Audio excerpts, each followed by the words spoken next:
I'm a collector. It's another one of those, as long as I can remember, I've liked collecting things, rocks, coins, whatever it may be. As I got older and had kind of a little bit more of a focus on something that I found that I was interested in, and with the internet being what it is, it's really easy to get into these communities where people buy, sell, trade collectibles. But I almost look at it as a form of investment. A lot of people put their money in the stock market, which just seems strange to me. Like it's like this ethereal concept that is like out in the universe somewhere. It's not concrete, it's not physical. Whereas with collectibles, it's something you can physically touch, so you know where your money's going, you know? It's almost like investing, except it's something that I can enjoy having along the way. As far as what I collect, the word for it is murderabilia. I collect things that have to do with serial killers. Letters, drawings, anything. $1 million lawsuit has been filed against mass murder suspect John Gacy. Series of assaults by a killer who's become known as the Night Stalker, a killer who apparently struck again. If they've uncovered some kind of death factory, These 29 black children and young adults murdered, their bodies found. Officers considered Butkovich a runaway. Youth Division officers from Areas 5 and 6 were out looking for John Gacy again 5 months later. parts of bodies, leading them to believe the man they arrested is a mass murderer.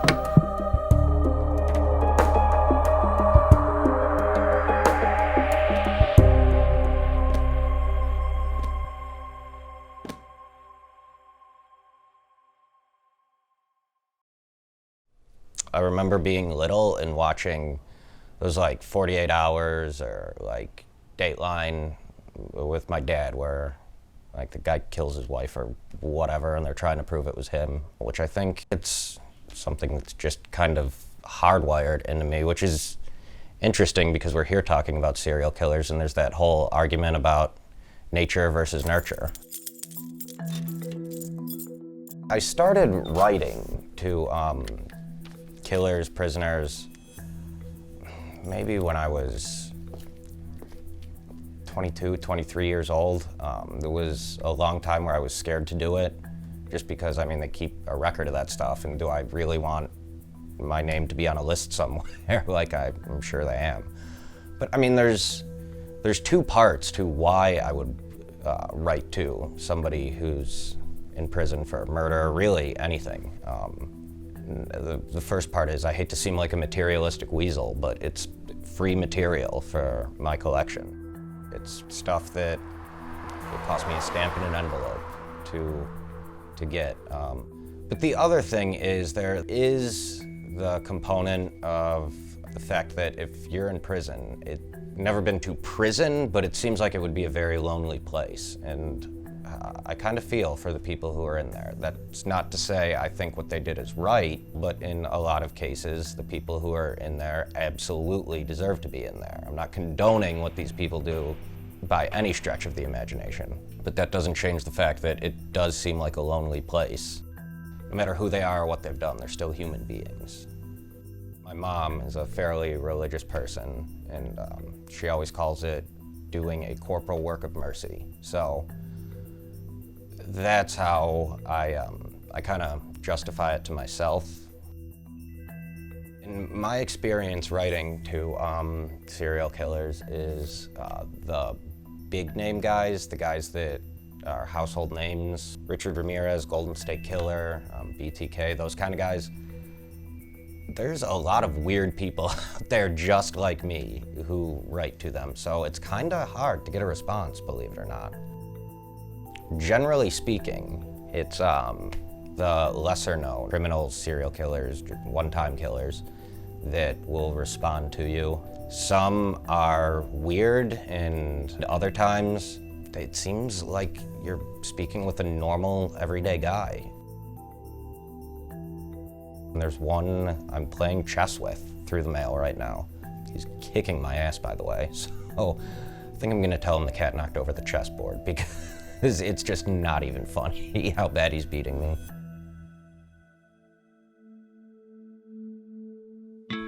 There's one guy in particular I'd consider a friend. He's the one I'm playing chess with. If you get past what he did, he's a normal, everyday guy. We talk about sports.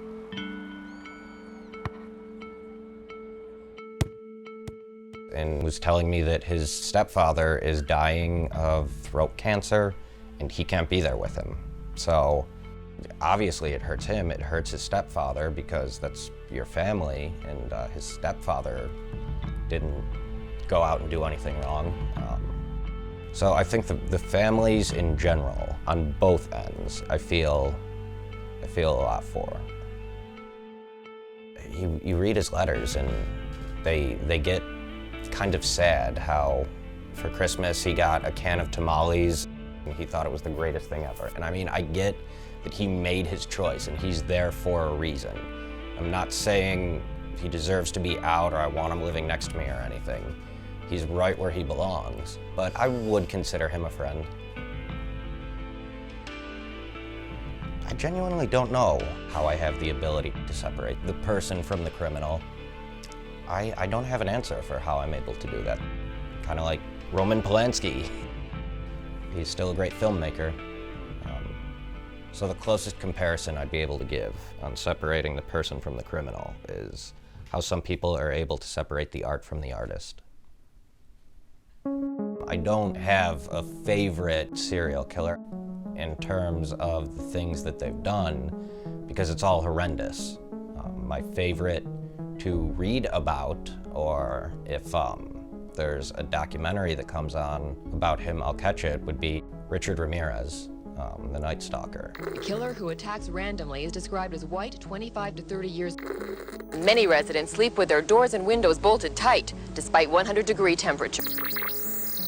If you know anything about crime and criminology, the way he went about committing his crimes is pretty fascinating because most criminals, from purse snatchers on up to serial killers, don't do it in the way that he did it. Police today continue to search for any clues in the near-fatal shooting of 29-year-old William Carnes and the rape of his girlfriend. They're apparently the latest victims of the Night Stalker, thought to be responsible now for 34 brutal attacks, 14 of them fatal. The way his mind works, any of their minds works, really fascinates me. The first item I ever bought was a letter from Richard Ramirez, the Night Stalker, and it was written on cartoon duck stationery. So this guy killed 19 people. He wasn't convicted of 19, but anybody who knows about that case knows he killed 19 people.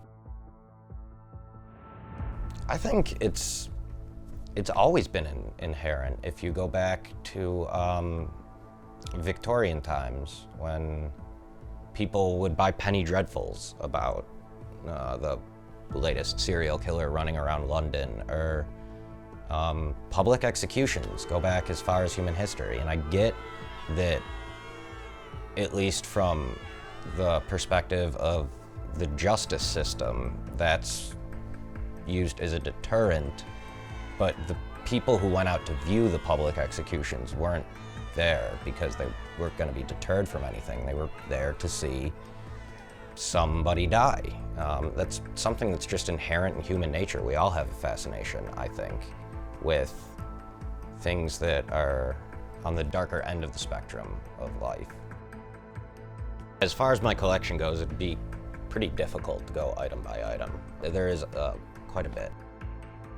I've got a lot of letters, I've got a lot of drawings. That's what I have that's like directly from these guys. I've got a lot of patches that you would sew onto a shirt or a jacket. I've got newspapers from when they were arrested, when they were convicted, items that came from their homes, a bobblehead. Some of the cooler things I have where I do have a binder full of letters and drawings from different serial killers. There's a couple of distinctions. There's serial killers, spree killers, and mass murderers, and then just regular one-off murderers. Another cool one I have is the serial killer board game, which in college one night we had a few drinks and opened on game night. It's a fun game to play, but I wish I hadn't opened it because it's pretty hard to find.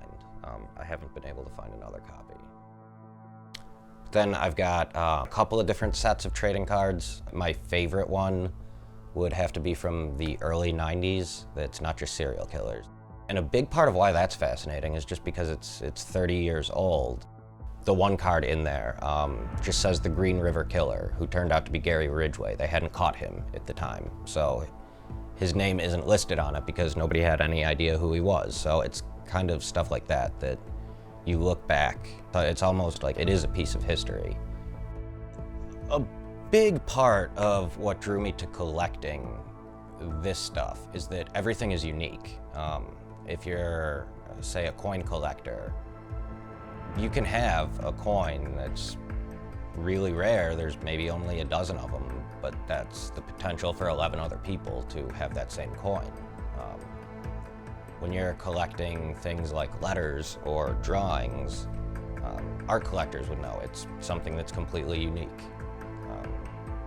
So that's a big part of the draw to collecting Murderabilia specifically, is that most of it is unique, and you're not going to be able to reproduce. But in particular, the letters, the drawings, the items from these guys' houses, all of it would be almost one of a kind. It seems kind of counterintuitive that I collect stuff related to murderers, yet I do my absolute damnedest to help people when I can.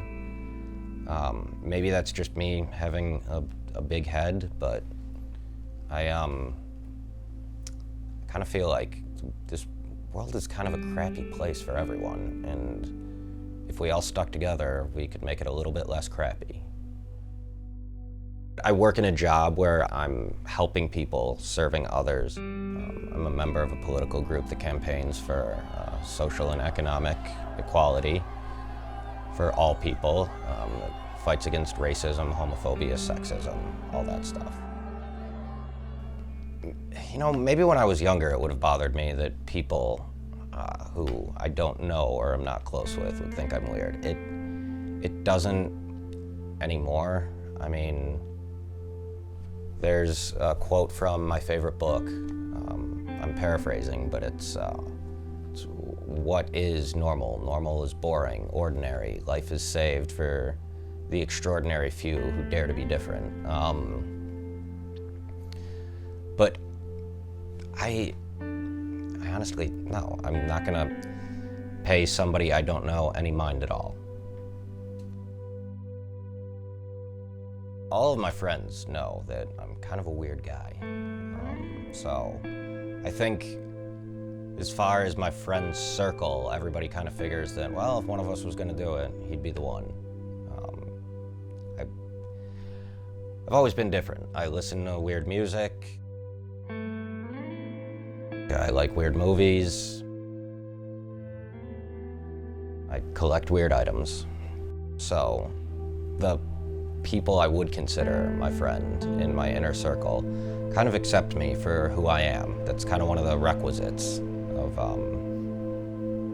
being one of my friends, I guess.